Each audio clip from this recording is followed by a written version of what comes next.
Hello and welcome to episode 49 of the Boxing Social podcast in association with Betfred. My name's Declan Taylor. As always, I'd like to remind you to like, comment, share, subscribe. All of that stuff you can do with the video. But it's a big one today. It's a Welsh special. Now, we thought, with that in mind, we want to get a bona fide Welsh boxing legend on the sofa with us today. Unfortunately, Joe Calzaghe was busy. And Barry was booked to come in anyway. Yeah. So Barry Jones is here. You couldn't afford Joe Calzaghe. Oh, you did, that's the yeah, real it's true. reason why. It's true. But that's the truth of it, but yeah. How's it going? Yeah, Didn't bring your belt. What's that? Didn't bring your belt. It's in the loft. Oh, is it? Yeah, I've had it out this week and I had people come to the gym because obviously there's a big theme this week about Welsh boxing history. So yeah, I had it out this week for the first time for a long time. But yeah, it gathers dust, unfortunately. Of course, the reason it's Welsh week is because Joe Cordina, Cardiff boy, goes for his world title. Now, before we get onto that, and we've got a lot to get through with him, we're just going to box off the weekend's action. Someone who actually, incidentally, was an old holder of that IBF super featherweight title that Joe Cordina's going to box for, Gervonta Davis. Yeah. Who did the business in his sort of long-awaited grudge match with Rolly Romero. What were your thoughts on it? 6-round knockout. Did what he said he was going to do, basically. Yeah, he didn't box great. No. But he didn't box great against Santa Cruz, to be fair. But he has that real arrogance and patience of a guy who knows once, he can wait and bide his time. And once you make that mistake, he doesn't let you make it again because he hits you with that power. And he said, I didn't even feel the shot. But Well, he didn't. that's what he said. Yeah, it wasn't even a big shot. Come on. but that Rolly, I guess you would call him, Romero, the footwork wasn't great for him. He's committed. He's very raw, and he did better than I thought. I got to be honest. Like the thing with Gervonta Davis is he's just so small for the weight, for any weight. He was small as a super featherweight. Let's be honest. I mean, in stature, he's stocky, but I mean, I tower over him. Maybe I don't tower over him. Yeah, but he's a real small guy, and so he's always going to struggle. But his timing and judgment of the distance is exceptional. I don't know about you, but I thought losing the fight maybe a push, but Rolly in the fight, it could have. Most people, or a lot of people I saw, had it sort of 3-2. I had it 3-2 at the time. Stop it. Don't really matter though, does it? Because you're right. At the time, I thought, well, he's going to get him eventually. That's what I mean. Even though I say he didn't box great, but he has that patience and confidence in himself that he knows he's going to, and you feel it, don't you? And I don't know why, because it's not a tangible thing, but you feel that even if he's losing a round, there's no panic. Like Canelo before Bivol. It's like the pressure building, isn't it? You just don't. Yeah, even though the fighters are doing well against him, you still think, they're having to bust a gut here just to do that, and he just looks calm and relaxed, and you got to be careful, you don't give away too many rounds, but you can see once he switches now, he's just going to go to work and he'll just take over. And yeah, he didn't exactly do that, Davis. He just threw a great shot. Little lean back, lovely left hand, and it was done. Counter left hand, he punches with both hands. We've seen obviously southpaw, but he do it all really. Okay with a stoppage. A couple of people sort of unsure that it's one of them where it's either he stops it or he gets cleared out in the next 20 seconds. So what do you want to see? As a boxer yourself, you'd rather get cleared out. It sounds weird because while you're in it, if you can get on your feet, unless you don't know where you are, then you want to continue. But his legs were unsteady and it shouldn't be, but because you know what damage Davis can do, you have no argument with it. If that's a guy who's not a big puncher catches the guy with a shot, then you probably say give him the benefit of the doubt because he might be able to survive. Because you know how Davis is, then you think he's not going to survive. Now he's hurt. Now he's not sitting with the bits between his teeth. He's going to go and roll right through him. But that shouldn't be the case because really every fight should be done on its own individual merits. But I know I had no issue with the stoppage. Where do you rank him in the other lightweights? Obviously up at lightweight now. I said he's a former world champion at super feather, and he's done a bit of hopping about. Seems like he's settled at lightweight. Like you say, not the biggest lightweight, but it feels like he can hold his own there. I think so. It's a great mix of fights. Obviously there's one this weekend. Cambosis versus Haney. That's going to be is that a genuine unified even I lost my control over. No, that is. Yeah, that is. Because Because Haney's Haney's on the WBC, yeah. Yeah, genuine, Yeah. isn't he? That's all of them. Yeah. Finally, yeah. So that's, but you'd fancy Davis with either one of them? I mean, Haney could box him. Cambosis. See, I'm still unsure about Cambosis because I'm thinking he boxed so well against, what's that fellow no one talks about anymore? Lomachenko. He boxed so well, he did everything right, and he deserved the win, and there was no argument. But I got a horrible feeling that he just one night, he just was out of his skin. Did something that he's never going to do again. You look back at, the one who beat Lee Selby just, the Cambosis beat Lee Selby just, doesn't beat He's any not of beating Davis, is he? Anyone, not beating any of the top ones because they're all really good. He's competitive because he's tough and strong and tenacious. But you think no, he doesn't, and you just think that, But he takes a good shot. I think Davis, you got to be able to take a good shot. That's first of all. He can be outworked, Davis. He certainly can, but can you take his shots? That's the thing. That's the worry. It's not just power. There's good timing with the punches as well. He catches you when you're overreaching and stuff like that. So yeah, he's in the mix. It's still a great division. That's the thing. And now he's parted ways or parted ways. That was the last one. But then I saw a clip afterwards where he's saying, "I'm still with Mayweather Promotions." I don't know if he was joking or it was like one of them, like as in it'll always be Mayweather Promotions. But he's out of contract. It seems. But if he's out of contract, I don't know how he works with Showtime with his own deal or whether he's a free agent up for grabs because that would help. Eddie Hearn was winking to every camera he could find. Yeah. Saying that, maybe I'll take him on, but that might be the place to go. It'd be obviously Top Rank or them, I would have thought, because they have the guys who depends on Saturday night who wins that fight. I guess that might be a big factor where Davis would go. Because if Haney wins, then I guess he wants to go over to the zone, I guess, and box on an app. But you would think so, but having said that, there's still Golden Boy in the mix with Ryan Garcia, and I do feel like Ryan Garcia against Tank is one of those fights, one of the most intriguing, exciting fights. I don't see it as a 50-50 fight myself. I make Davis a big favourite, but can you imagine that clash of personalities, clash of styles, the build-up, the power? It's guaranteed fireworks. Because I was never sold on Garcia. No. I just thought, his legs were straight like this all the time. Where did he get the power from? Because he didn't bend his legs. So so when he boxed Luke Campbell, I think Luke gives him a lesson. I thought Luke will box. I think there's always a danger of getting hit, but I thought I think Campbell will box his ears off. But that power's real, isn't it, Garcia? And the hand speed, it's frightening hand speed. I think Davis got good hand speed, but his timing's better than his speed. But Garcia, lightning fast, and doesn't lose any power with it, which makes him a real danger. I think he got a lot of flaws in his actual. The basics that he does is quite flawed. He doesn't do the basics great, I don't think, but what he does do, and when he does it, is really good, and that's the speed and the power. And when you add Lomachenko in the mix, Shakur Stevenson going up, with Davis? Yeah, you can do it all really. Shakur Stevenson might be the star of world boxing. Yeah, just round the corner. See that him against Tank is an unbelievable fight and a great clash of styles, isn't it? It's one of the classic mix-ups. That one. If you could pick. There's no politics involved. There's no broadcast problems. There's nothing getting in the way. Right now, you could pick the next fight, and not necessarily. I'm not asking you to do it from a business perspective. I'm saying, what would you like to sit down and watch? Gervonta Davis, what fight would you like to see him in next? And you could pick any of them. In the lightweight division? Yeah. Well, you can bounce around if you want. Yeah.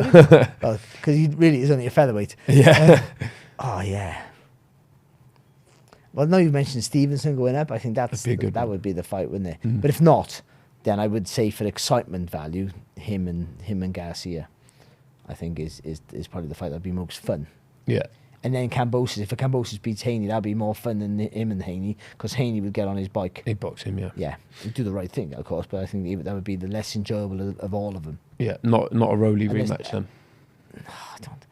I he's cool for it. That guy is funny, isn't he?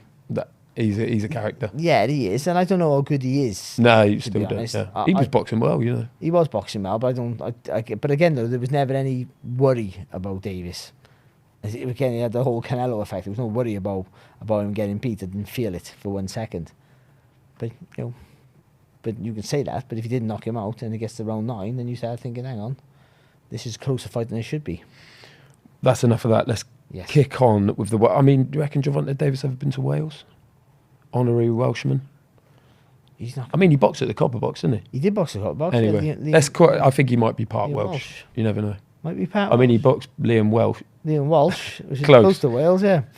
Anyway, so Ogawa-Cordina, your mate, Yeah. fellow Cardiff boy, and he bids to join you as a world champion from Wales. Will be the 13th 13th from Wales, and only the third from Cardiff, third from Cardiff. and the second super featherweight of all things. Yeah, So it's 25 years since I won the world title.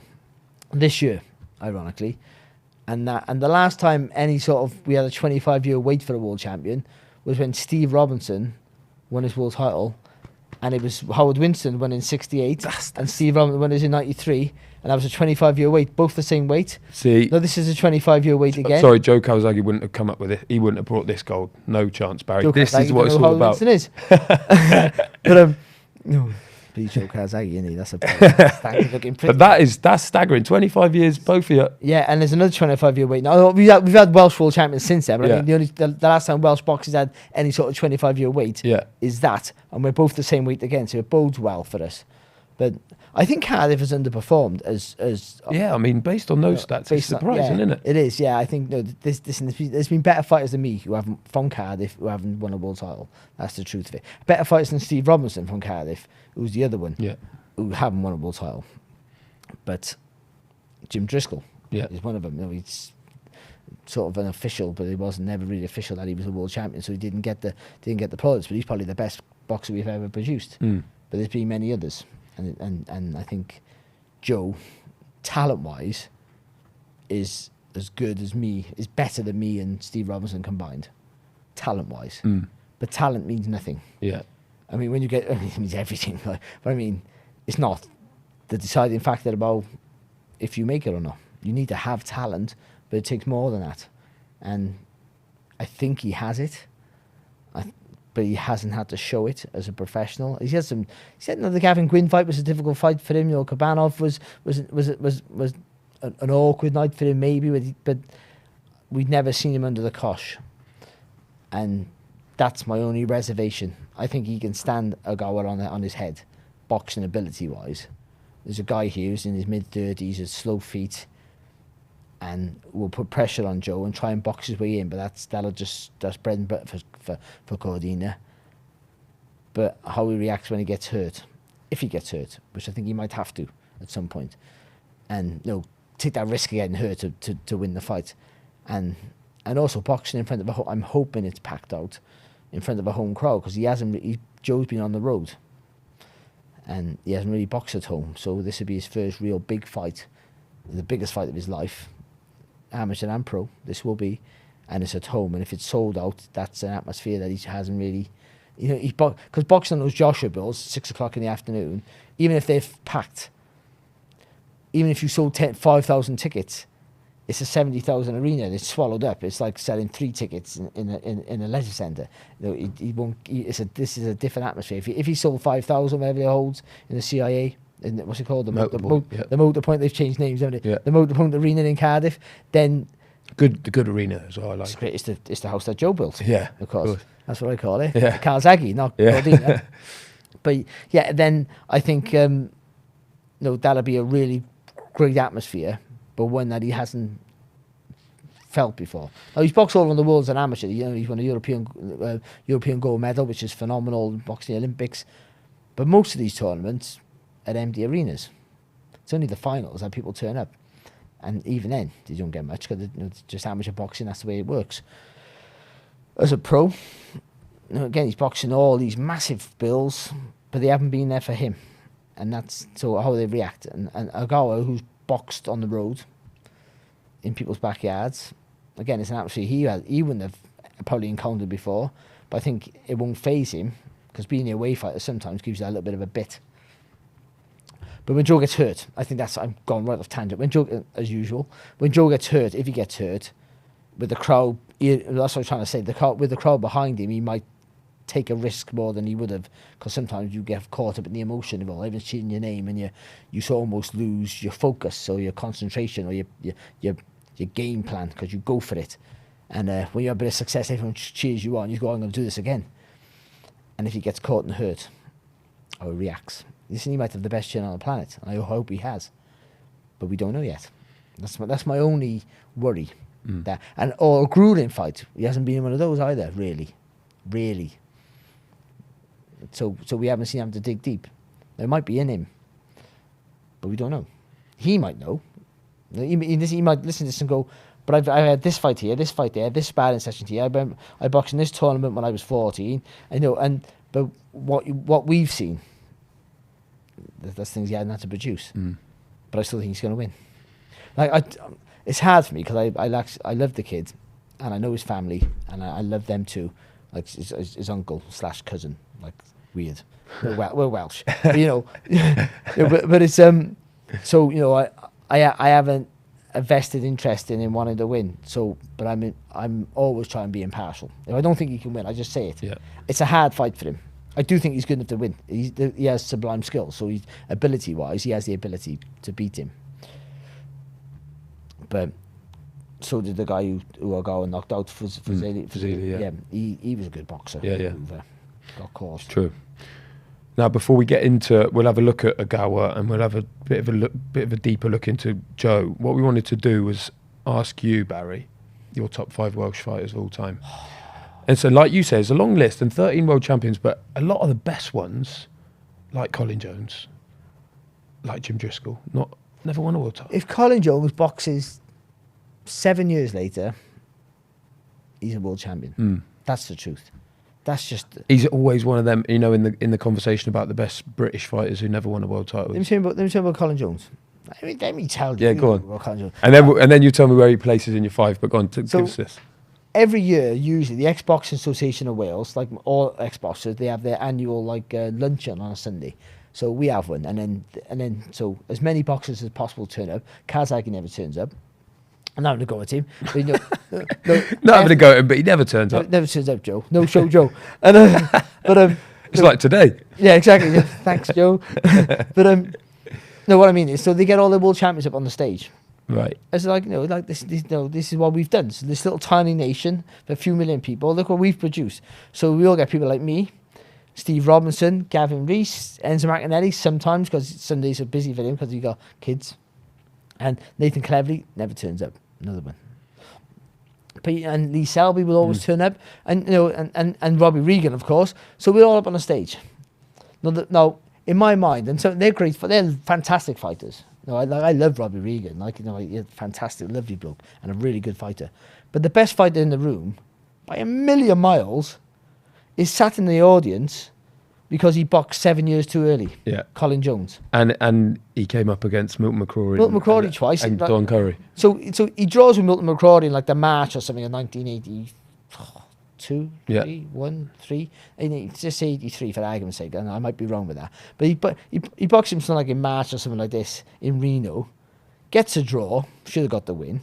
So he has it again. They have it in August in Vegas. Like he's a pasty white fella from like Grossinen, which is just outside Swansea. Right? He's practically ginger. And he put him out in the desert then, again, for the return. And again, another fight that was touch and go. So, and then he gets his opportunity a couple of years later, at home, by the way, against Donald Curry in Birmingham. But it was at home, but it had to be to Birmingham, because that was the only place then who had a big enough indoor arena to host a fight like that. Incidentally, that was Frank Warren's first world title promotion. That is a stat. That's Colin the Jones, knowledge. Colin Jones versus Don Curry was Frank Warren's first world title promotion. Was it? Yeah. And that's what you always see when you go to the Savoy, the young writers of the boxing writers.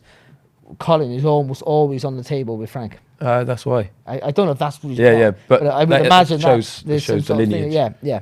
So when you think about those British boxers and Welsh boxers who never won a world title, there aren't many harder. Jim Driscoll. But it's one of the Cardiff boxers. The best boxer for Cardiff is clearly Jim Driscoll. Yeah. He never won a world title because he sort of did. He beat Abe Patel, but he didn't get the recognition. Yeah. Because back then it was pretty much like he was a world champion for the European press. Yeah. But not for the American press. Or I don't know. Didn't get the recognition. Yeah, I think they pretty much. I don't know what the story is. I'm not a historian, but like you had to knock him out to win. Yeah, that was it. It was the no knockout thing. Yeah, that's like, true. Weird thing like that. Yeah. I mean, not like you have to get a knockout to win. Yeah, Like, literally, you have to knock him out or you don't get the. It was the like recognition. like Mayweather against Logan Paul. Yeah, One of them. pretty much. But yeah, I mean, okay. Let's go through it then. Top 5 then. Colin Jones, number 5. Colin Jones, number 5. And not a world champion. But he's of still course. he's still in the 5. He still trumps almost all the others for me. Yeah. Welterweight in terms of British welterweight, one of the best. Yeah. Well, maybe the best British boxer. I get murdered for this now. Maybe the best British boxer never to win a world title. Yeah, he's always in that mix. People always get Curtin Lang was an absolute maverick of a fighter, brilliant, and he always gets mentioned. There's obviously Harold Graham, which probably is the best boxer never to win a world title, and there's been other fighters since then. Of course, I think Kevin Mitchell always gets a mention. Kevin Mitchell, yeah. No. Martin Murray gets a shout. He had 4 pops at it, but yeah, but I think for me, Colin Jones trumps all them. Yeah. And he beat Curtin Lang twice in the same round. By the way, he knocks him out twice. By the way, so that's pretty conclusive. Not the once, he knocked him out once, but the next time he does it again. So if you're saying Curtin Lang's one of the best a better boxer than him not to win a world title, he just got beat by the same guy twice. And he won a European title. He beat Milton McCrory, maybe twice as well. McCrory was pretty good, and then he loses to Donald Curry with a cut. Yeah, he probably got beat, but Donald Curry at that time was the pound for pound. He was the one. Yeah, Donald Curry was awesome. Yeah, literally, he was the one who, if Leonard come back, that was the one Leonard might lose to. To be fair, but yeah, so he's in. Colin Jones in at number 5. Colin Jones, and that's a very good argument as well. So okay, number 4. Howard Winston. Okay, already had a shout. So he was there were 25 years between him winning the world title and Steve Robinson. Yeah. And Howard Winston, by the way, won his world title against a Japanese fighter. Yeah, Seki. So maybe Seki. So maybe there's a little bit of something there for Ogawa-Cordina to lean on. Yeah, maybe yes, yeah. And featherweights, close to the weights, of course. Very close. Howard was brilliant. And I know the story of Howard about the fingers being chopped off in his left hand, so he couldn't produce the power that maybe that he think. But he had sublime boxing skills, just brilliant. I remember I used to have Eddie Avoff, another boxer from Cardiff, brilliant boxer from Cardiff, by the way, real charismatic guy, and he probably gave me I've had 2 massive compliments in my life. And when I won the Welsh schoolboy championship, someone said he boxed like a young Howard Winston, and I dined on that for about 3 years. He wasn't saying I was the next Howard Winston, but that's pretty much what he said in my mind. But all the judges probably remembered that for the next 6 months as well, thinking, he's the Howard Winston kid. And also with and Eddie Avoff used to take me on the pads now and again because I boxed for his dad's club. But when I turned pro, he came down to Ronnie Rush's gym and took me on the pads a few times.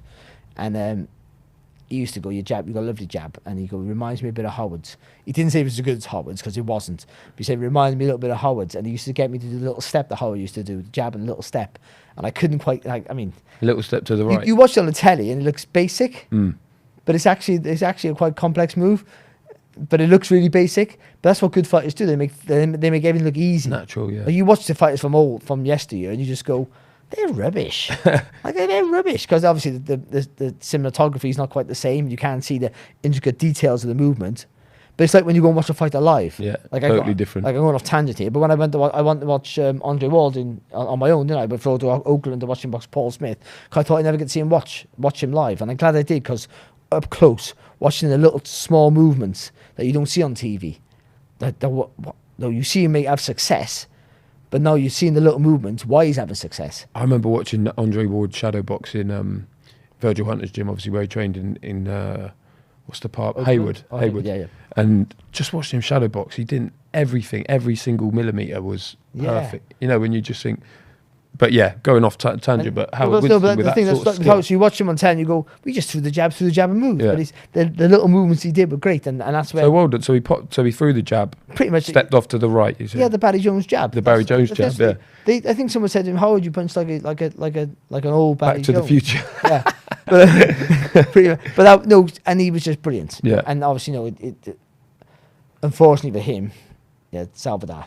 Yeah, that's the problem he had. He had a great champion, one of the greatest Mexican champions, who was at his weight at the time, of course, and he just couldn't get past him. No did really well and was winning one of the fights until he got knocked out in the 14th round, I think it was. So yeah, he's my number 4. And in at number 3, the top 3, who squeezes in there? See, I think I've got a good idea of who your top 3 is going to be. I'm very interested in the order. Yeah, I don't think you do actually. Really? Oh, go on then. Who's number 3? I wrote stuff down here, but I lost it all. Who's number 3? Number 3 is Freddie Welsh. Okay, go on. You haven't got him, have you? I wondered about him, but I haven't seen enough of him. Freddie Welsh, of course, campaigned mainly in America, didn't he? But he changed his name to Freddie Welsh, so everyone would know he was Welsh. Pretty much. That's what Barry the jab. Just so people know I throw a jab. For me, like he was in a division that was really competitive. Yeah. And no, to win a world title, it's because I'm not a lover of modern day boxing.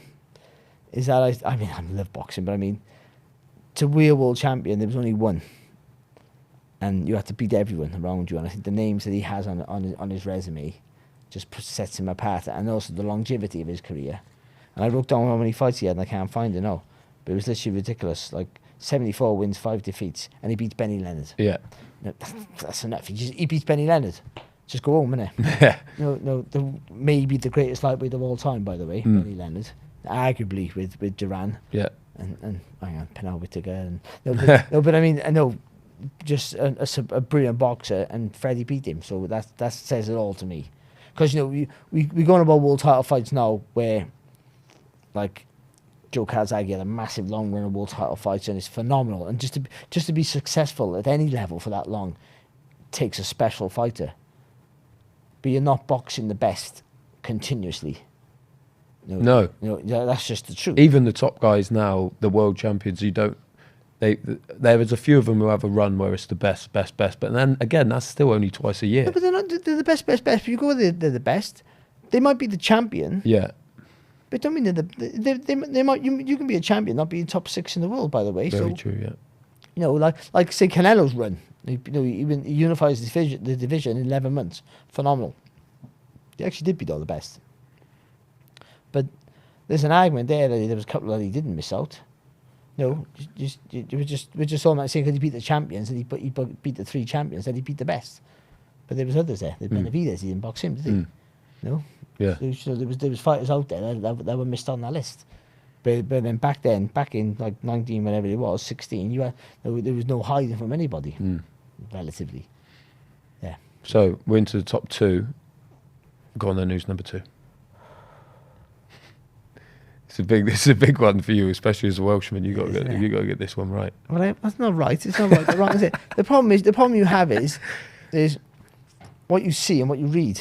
That's very, very true, and that is I know exactly what you're going to say here. So what I've seen and what I've read, is.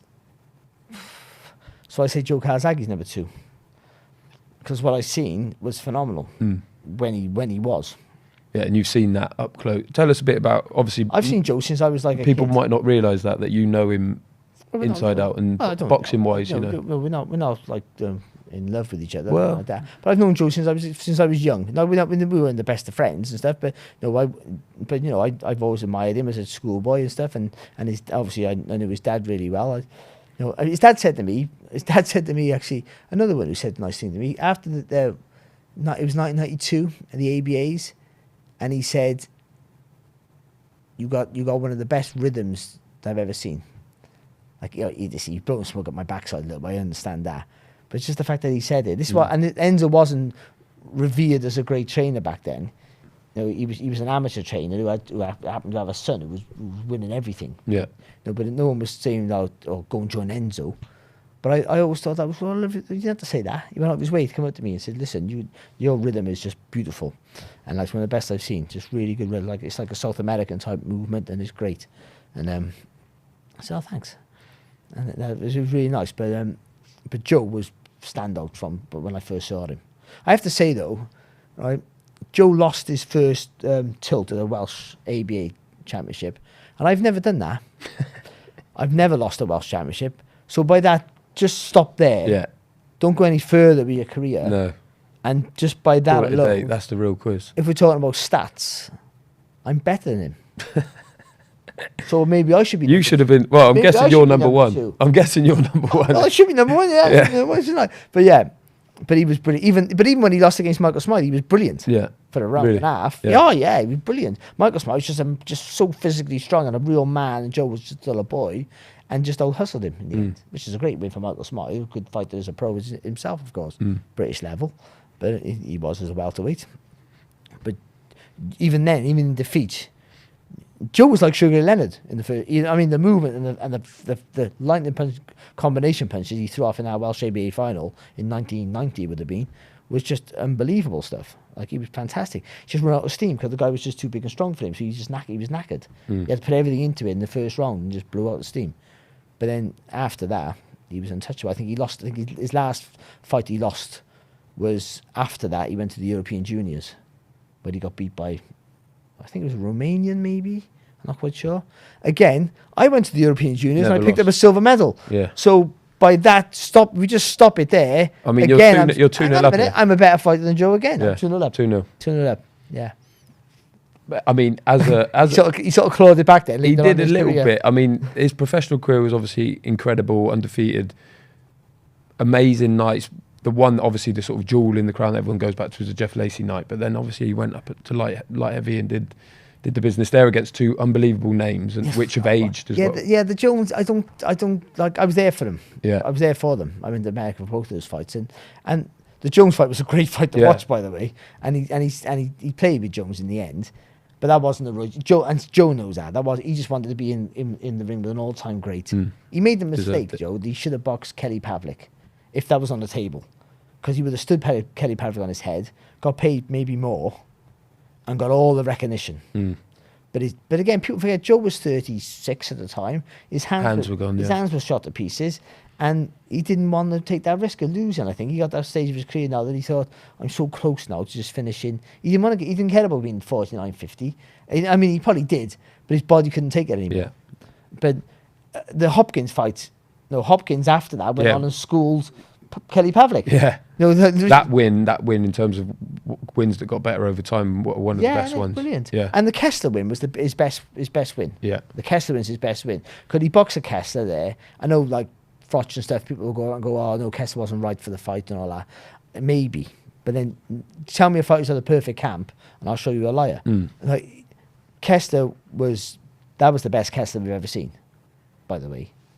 Yeah, he was right in the groove then. He boxed. I remember Joe took a bit of an umbrage to it. I said, I spoke to Joe after the fight and said, I felt really sorry for Kessler because he boxed the perfect fight to beat you. And it wasn't enough. Yeah. It just wasn't. He just always had a bit more, didn't he, Joe? Whatever happened. After, like, what was it, 3 or 4 rounds, he looked in trouble and he just changed the whole pattern of a fight. Now, for that magnitude and that was the biggest fight in the division at the time. For what that fight meant, at that level, where every little mistake you get, you pay for, and you can't afford to do anything wrong, to change the pattern of a fight in any fight's hard, but do it at that level, takes a great fight. Is that takes a great fight. Is that natural? Something? All Joe's is all natural. Yeah. Him and his dad were a perfect team, and he was begged and almost harassed to go to another trainer.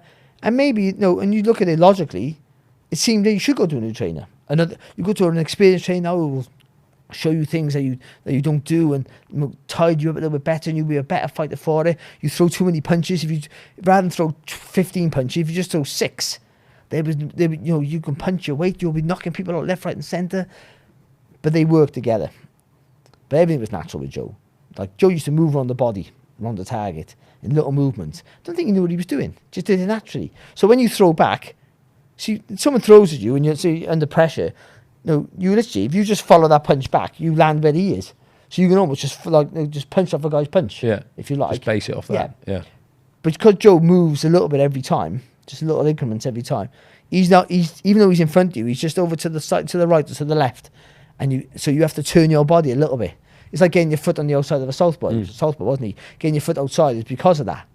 So you don't have to turn so much to throw the punch, and he does, and you catch him through the middle. And he'd move it ever so slightly around the body, meaning he was hard to fire back against, and he could continue And to he'd throw. still be throwing, yeah. Yeah, because there was nothing coming back. A bit like what Usyk does now. Yeah, same. and Lomachenko. Yeah, of course, yeah. But they make it obvious. You can see them. Yeah. No, because they do it beautifully. But they made big movements. But Joe's were little. You almost couldn't see it. And I don't think he knew he was doing it. Just a God-given gift and a God-given. No, it's your gifts are your gifts and a vision to see it. But I used to say to Joe for a long time, like I used to talk to him like I knew more than him. Ridiculous. But I used to say, if you don't try and knock everyone out in the first 2 rounds, you stop everyone in 8 rounds. Because he used to try so hard in those defences to just, because he was boxing people who weren't good enough to be with him, he'd try and run right through them. And then they'd be scrappy affairs. Remember, they had some real scrappy fights and they weren't great to watch. And you think, if you just took your time a bit, then you stop everyone. He boxed a fella from Georgia and in Europe, not in America. The country. Atlanta, Georgia. The country, Georgia.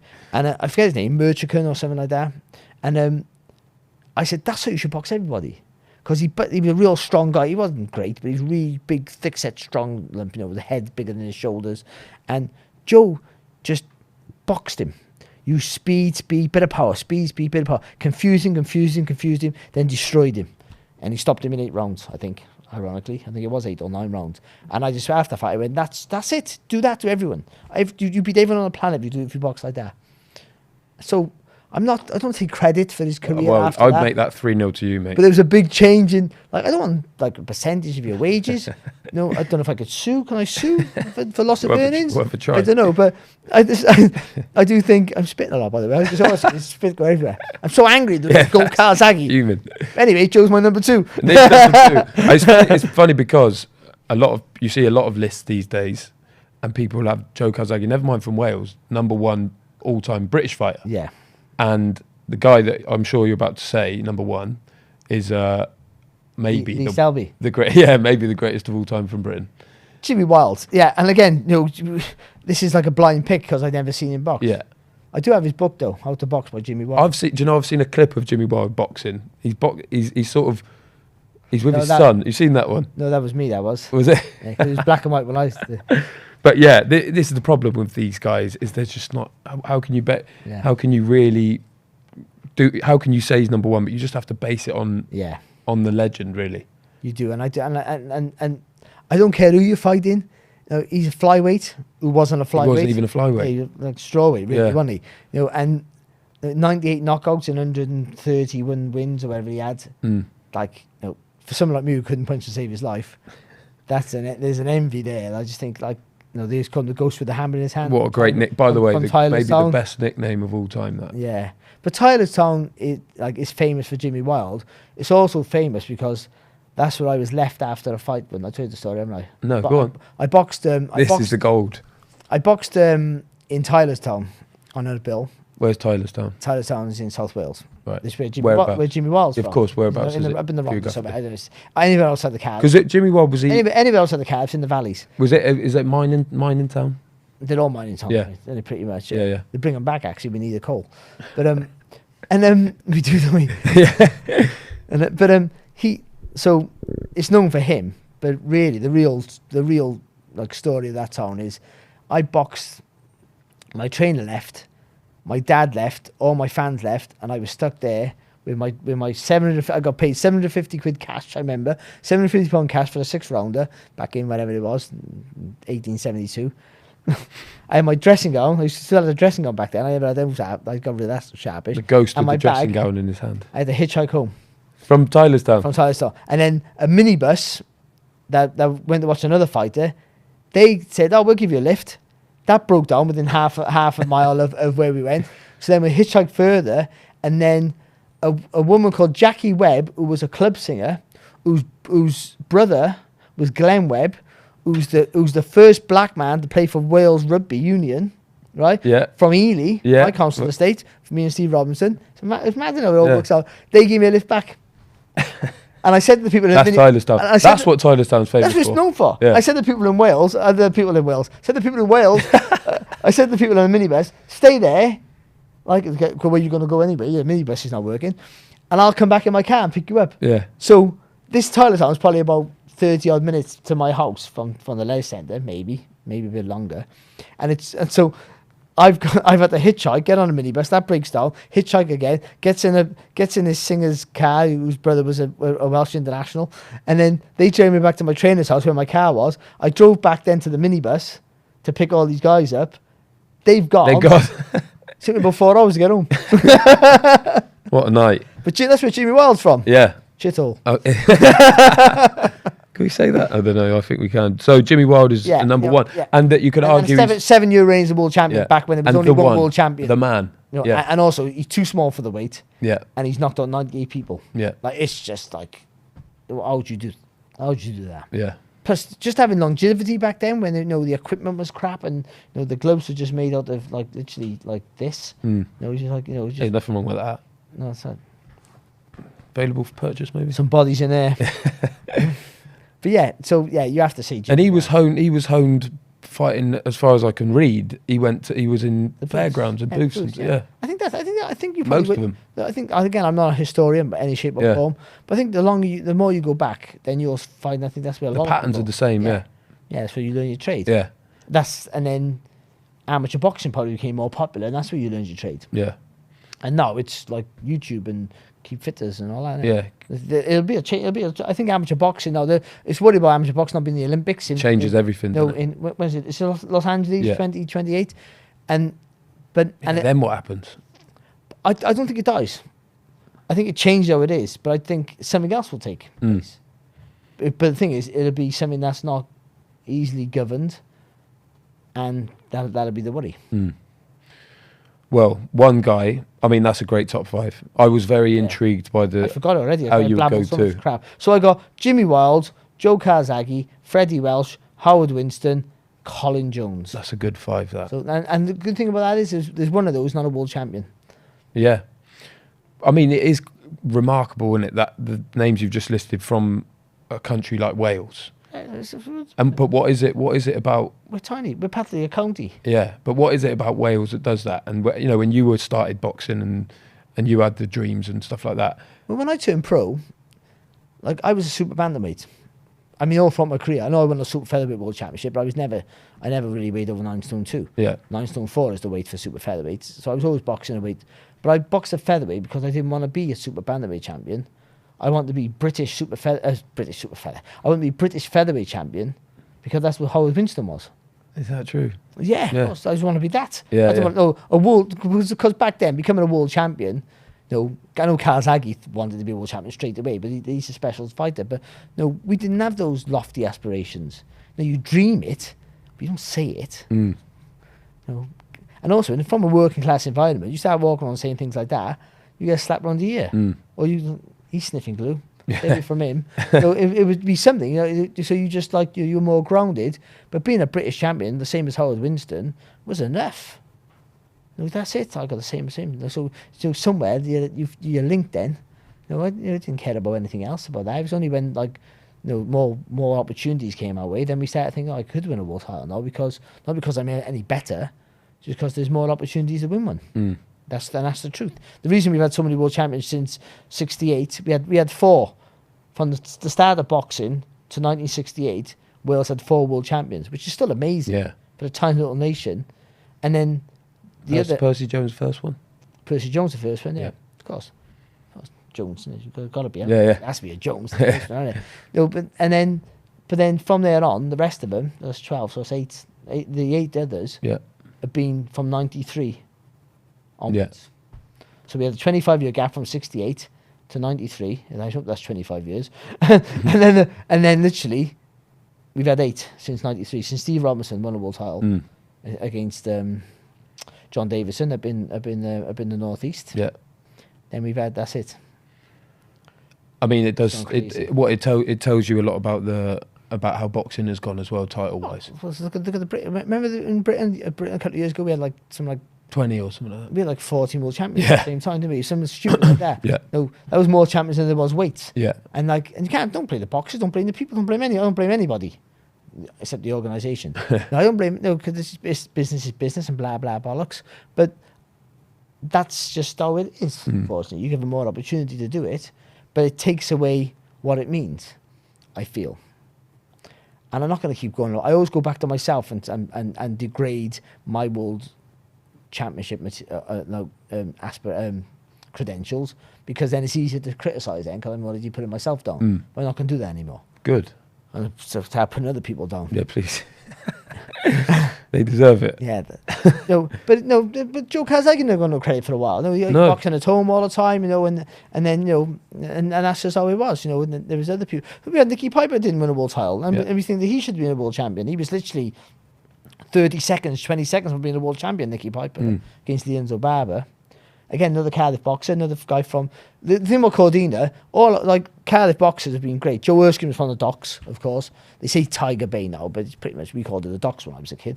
No, the Docks. It's very nice. The Docks is Cardiff Bay now. Yeah, Cardiff Bay. Yeah, we called it the Docks. It's a great area and a real community base and a fantastic people.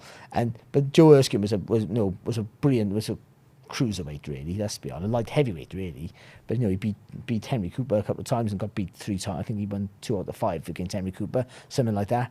But he's a fantastic fighter, beautiful, lovely boxer, just too small for the weight.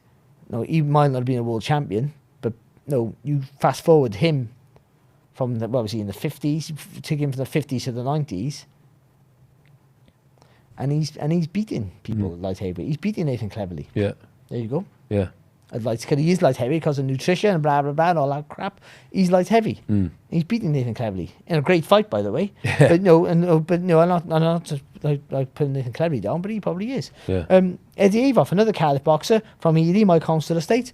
I boxed for his dad's club, and as an amateur, and he's another one. Maybe he wins the world title, maybe, you don't know, but he's another one who they were just harder to come by then. You didn't get the opportunities, and we can just go on forever with these lists of people. But Joe Cordina is from a place where they don't produce anything. Ely's the place to be. All the fighters come from it. And Nicky Piper's just from the outskirts of Ely. He's a fantastic boxer, really good puncher. Very unlucky not to win a world title. He got 3 shots, 2 genuine shots. The Mikulchevsky shot at the end of his career was literally just a thank you from Frank Warren for being loyal, and he gave him a payday, and that was the end of his career. But the Nigel Benn fight was a fantastic performance. Where he pushed Ben, really pushed him to the wire, and the Enzo Barber fight in Cardiff, he was winning. He was the fight was his. Like the Barber's eye was closed. That's it. That once that bell goes, the end of that round, they're pulling Barber out. And he just couldn't stay. He just couldn't stay on his feet. Like just couldn't stay out of the way of a shot. Otherwise, he's WBO, ironically, which is the Welsh boxing organisation, because we're all WBO champions, and most of us. But then he's WBO light heavyweight champion of the world. Yeah, there's another one would have been another one on the list. Another one, yeah. Yeah, and the guys sort of latterly in that list, people like Enzo Macronelli, Lee Selby. Yeah, some of the most exciting. But I don't mention that. I know everyone goes on about Welsh, and I understand it's a big thing for Welsh because he's from Cardiff and I'm from Cardiff. Yeah. That's my whole focus. Yeah. I almost like it's a Welsh world champion. Yeah. It's Cardiff ones. This is more thing for me, more focus for me, because it's like this is from my city. So that's why I have more of an interest, and I think like promoters don't promote in Cardiff because they don't. It does never sells very well, and the reason it doesn't sell. Eddie Hearn, Frank Warren, whoever else, Kenichi, and Wasserman, whatever you called. Ben Shalom, he listens to this. Ben, thank you, Ben. The reason why it doesn't work, I think Liam Williams sold loads of tickets because he's real. And so did Robert Regan, by the way. He's the guy who could go to Cardiff and sell out the ice rink at the time it was. But most of the time, it's because they're not from Cardiff. Like Joe Calzaghe, if he sold the whole of Newbridge, that's still only 1,000 tickets probably. So like, but Steve Robinson couldn't sell a ticket to save his life in his career. Because his career, Steve Robinson wasn't a journeyman, by the way, but he'd had about 9, 8, 7 losses or something like that before he boxed for the world title, something like that. But he was a British title contender. This is the Cinderella story that he was literally he was a warehouse guy, which he was. But I worked until I won the world title, by the way. So we all had to work back then. So he wasn't unique in having a full-time job and being a professional boxer, certainly in the 90s and the 80s. But he wasn't this journeyman. He was a British level contender fighter, Steve Robinson. He was a good fighter anyway. They built that story to make out he come from nowhere to somewhere. Yeah, and which he sort of did, but he had no world title credentials at all, did he? And he never would have, to be fair. But he sold instantly once he won the world title because he's from the city. He's from a massive council estate called Ely, where I'm from. So when it was built, it was the biggest council estate in Europe when it was built. Obviously, it's been dwarfed by loads of others since then, but it was massive. And then obviously, and in other parts of Cardiff, no people from the docks whose family are related, and they all and people just turn up like that. That's how it works. It's a very eclectic group in Cardiff, so everyone knows people will know people from different backgrounds, and it's quite for a city, it's quite close knit. Yeah, it is concentrated. Yeah, so it gets it built instantly like that. But then they would put like Lee Selby because he's from Barry. Well, that's Cardiff. That's the way you look at it. Yeah, but it's not. So he'd sell, but he couldn't sell out. And Enzo McAnally would box in Cardiff because Swansea didn't have probably an indoor arena to place him. No, he'd sell, but he couldn't sell out because you got to go. He's not from there. It's 40 minutes from Swansea to get, and plus Swansea and Cardiff, historically, are not the best of friends. As cities go. Swansea's a city now, which I still find strange. No. Careful. Yeah, it's like, no, but what I mean is, so like. It's difficult. Yeah. And people from the valleys, you just round the corner. He's only round the corner. They can sell, but it's not. So they don't go there. They don't sell. But that's why they should have been building Joe, from my mind, being an expert promoter, they should have been building Ogawa-Cordina in Cardiff, in smaller like leisure centres and stuff like that. Though who wants to go in a leisure centre nowadays? That's like I'm not promoting the leisure centre anymore, but they would sell out a leisure centre with Ogawa-Cordina early in his career. When he boxed Gavin Gwynn, they put on the undercard of Lomachenko, maybe, was it? Yeah, I think so. Lomachenko versus Campbell. Yeah. In the O2. Well, all of his career's been that. No, which is great. And it's the other thing. It's the other way to do it, isn't it? Is that what they've thought? But him and Gwynn in Cardiff, would have been really good. It sells out. It packs out, and also. You're on board early with him. So I sold lots of tickets, and I think if I would have had a world title reign, I'm doing the same as Steve Robinson. I'm selling out indoor arenas, probably more because I'm a better looking guy than all these other boxers. Funnier as well. What's that? Funny face. Sorry, no offense. No, because you got a funny face. Yeah, I got it. Okay. But no, what I mean is like. You sell out, you sell out, but because I was selling tickets from an early age, from my first 4 fights were in Cardiff, people get on early, so they're with you, so they don't want to miss a fight. No one wants to miss because it's a night out. Good one, yeah. My mates now, you're talking. I haven't boxed for 20 odd years. They talking about nights, not when I won a world title. They're talking about going to Sheffield, and they talk about that, and they go, "What a great trip that was!" And I go, you can't even remember Doncaster when I got battered. When I got battered, sorry. Doncaster when I got battered, and they're going, "What a night that was!" I'm going, because they're having a great time. Yeah. It was like they win me, and they want me to win. They gutted for me for like 20 minutes, and they're out. But it's a trip, isn't it? Yeah. No, when I box a world title in Canada, because they follow you, and I think they haven't done that with Joe. I'm hoping everyone gets behind him now. I do. This is the opportunity for that being at the moment. Yeah, but they should have done it earlier. They should have tested the waters earlier and started to build a fan base for him. That's again. How does he sort of sell? Probably the wrong word, but what's the sort of reach and the buzz with Joe in Cardiff? I don't know. I've lived in Cardiff for 20 years of ice. What do I know? Yeah. In Surrey, where I live, it's a real buzz. Everyone's buzzing about it. People know he's a special talent. Yeah. And his family connections should really be able to get the word around very easily. But I don't know, because I don't live there, so I know their day to day. But people don't know who he is. And also, boxing's not this mainstream sport. People forget, however, boxing's maybe statistically our most successful sport in Wales. Yeah. And we've had more world champions. No, but it's true, isn't it? When you think about rugby union possibly, and football, but rugby's God. Yeah. Like rugby's God. I've seen Joe Calzaghe be a world champion on his 5th defence, queuing up in a nightclub. And the Welsh rugby team just got beat like 44-0 against the All Black, walking through. Yeah. But in terms of success on the world stage, boxing. Yeah. No, it's been a great sport for us, but we're still not a massive sport, boxing. But yeah. So I think people don't know who he is. I'm pretty sure of that. But I still think they should have been doing the groundwork early with him. What is surprising for me? So he's 14-0, 8 KOs. Obviously boxed at the Olympics in 2016. Yes, 16. So what we 6 years on. Feels like he's been around forever and already, he's 30 doesn't he? now, isn't he? Well, yeah. And you wouldn't think to look at him. No. But this is the big shot. But he's only at 14-0. It's actually not. No, I tend to think when you go an Olympian who turns pro. Yeah, he didn't win a medal. Yeah. So, but usually, I always think if you don't win or fight for a world title by the next Olympics, Yeah, that should be the sort of time frame. There's something. There's a reason why. The pandemic. A lack of promotional interest in you, whatever it is, investment in you, whatever it may be, or a reason why. Like I said about Boazzi, like I've been a massive thing with Boazzi. When he turned pro, he's the one. You got all the aspects to be a great professional, and it stalled a bit. And maybe the pandemic, we all sort of forget about that now, but he was still active in it, and I just think, is there a reason why he's being held back?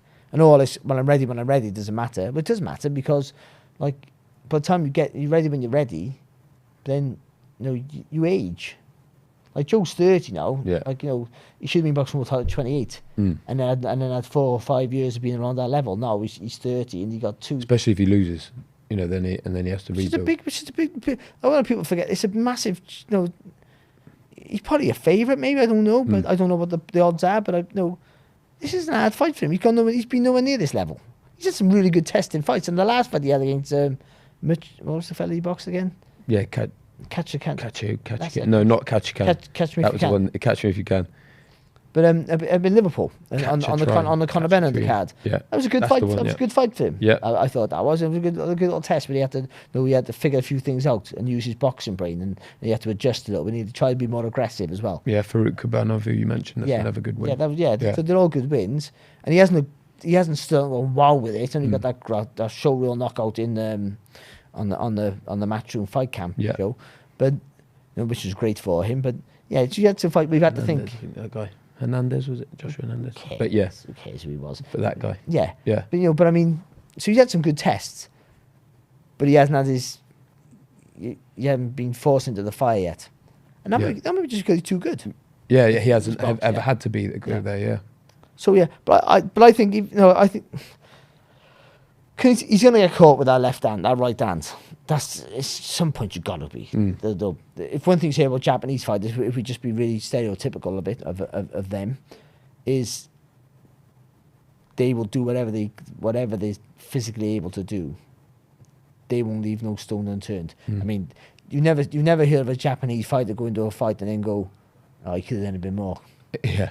Do you know what I mean? I'd never heard that. He's going to give everything. There's always a first.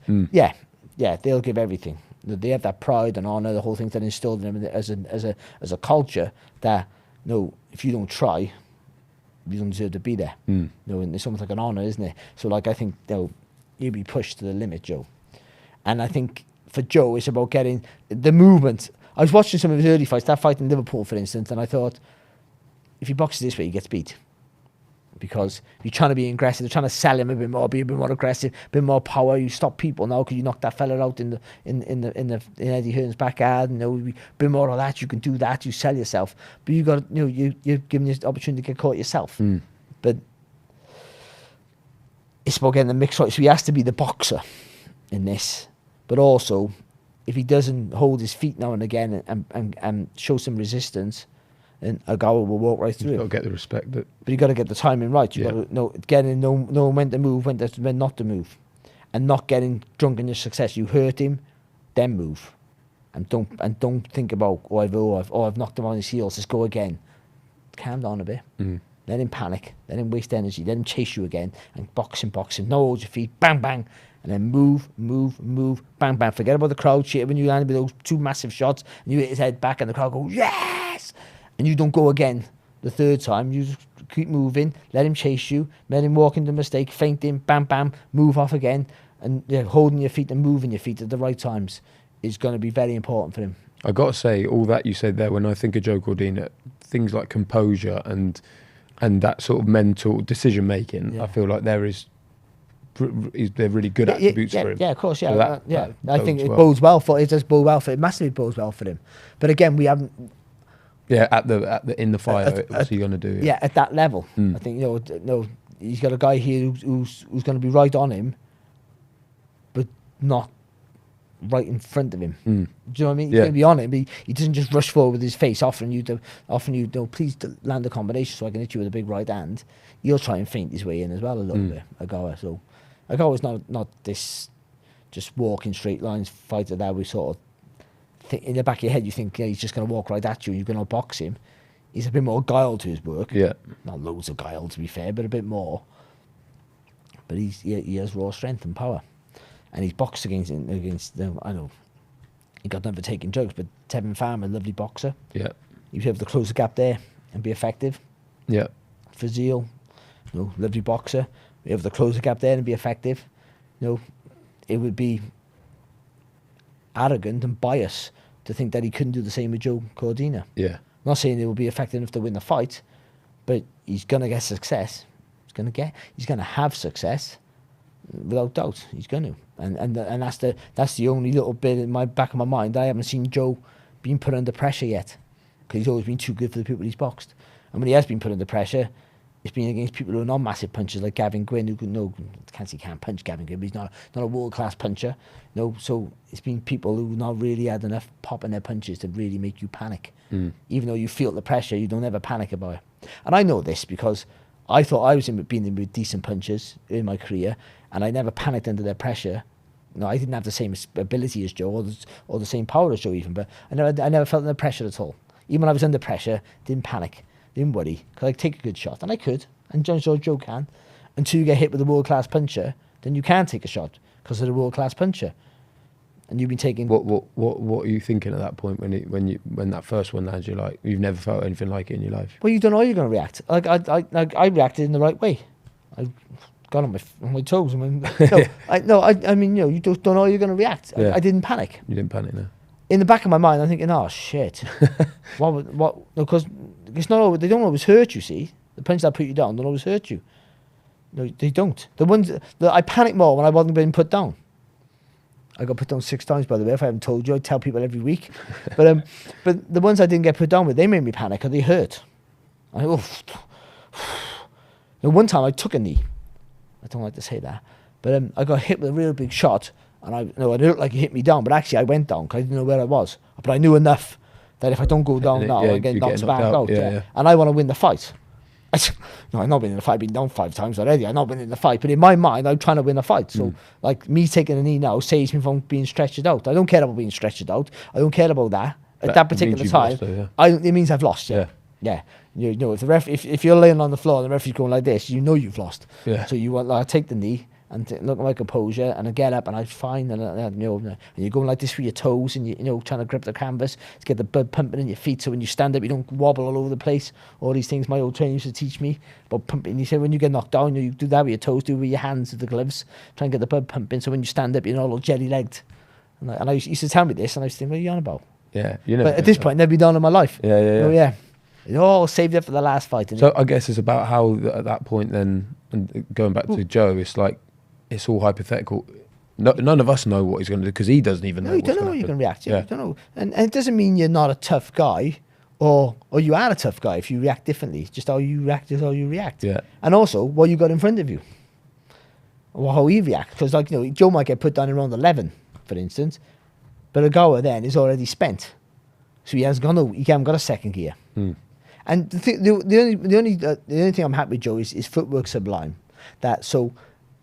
I got hit with a body shot once in the 11th round against a fella called Affidjelti, and took the wind right out of me. Now he stopped a couple of Brits over here, come over the Brit, and stopped a couple of body shots left of the body. Dean Pithy and there's a few others, just put him to sleep. And I don't understand why, but I had the legs to dance. It's all in there already. I had the legs to stay out of trouble. So I just danced away, and he tried to chase me down. He couldn't catch me, and it looked like I was running, because I was running. Yeah. But it was only a 10-second run, but it was enough for me to get some air in my lungs, and I can continue. And Joe's got that. Yeah, probably better than I have. Yeah, because he won't look like he's running away. It looked like I was just running away. He'll make you look like he's moving and thinking and dodging. He's not, but he got good vision. But when you get clocked on the chin, and you scrambles your senses a little bit, how you react then? Sometimes being too brave can get you in trouble. I'm presuming that he's going to get caught with a big shot at some point. That's what I'm thinking. That might not happen. I'm hoping maybe not. Yeah, I'm hoping he just boxes rings around him. But I do think it's how he gets the timing right with when he holds his feet and when he moves. If you move too much, the guy's just going to run right through you and bully you. because all your punches are you moving backwards, so they lack any sort of purchase.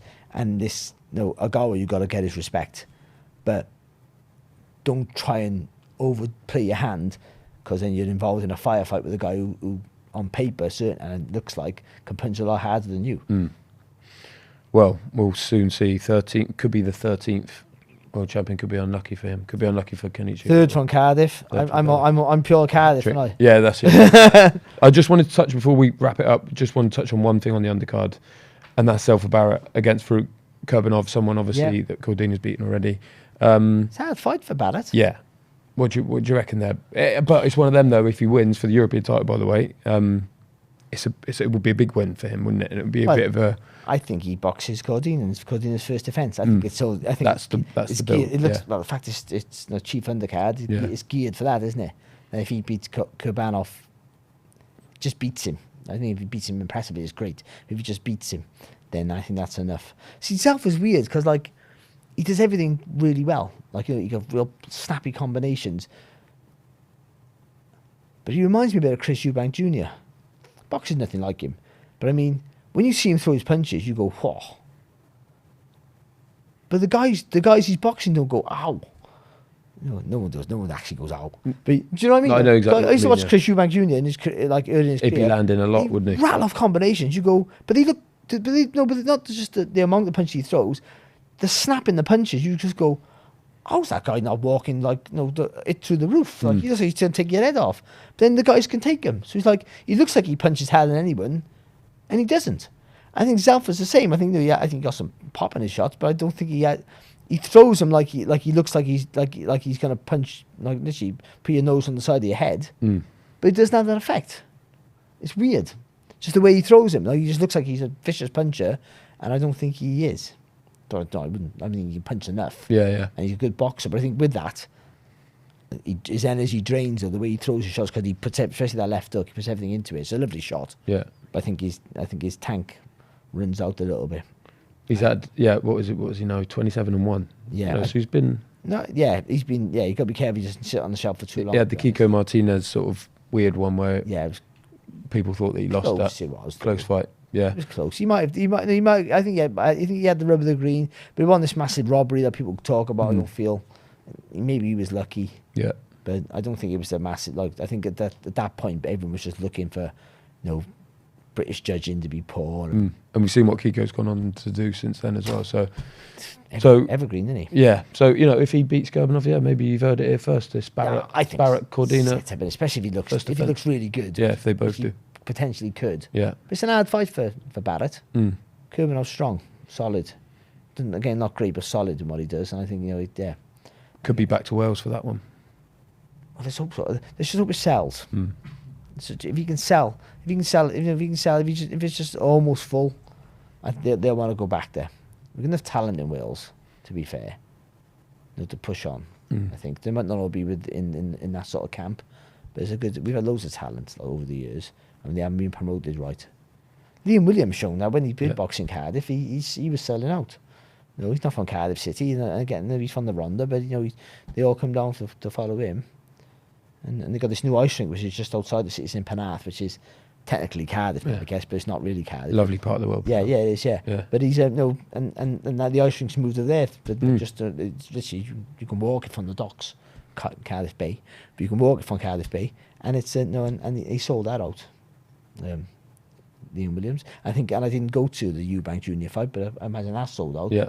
That's Eubank Juniors. That helps. Yeah. There's another name on top of that. Yeah, but if Cordina can sell, I think they come back again, and you can build a fan base in Cardiff with him. And then I remember saying about when at the time when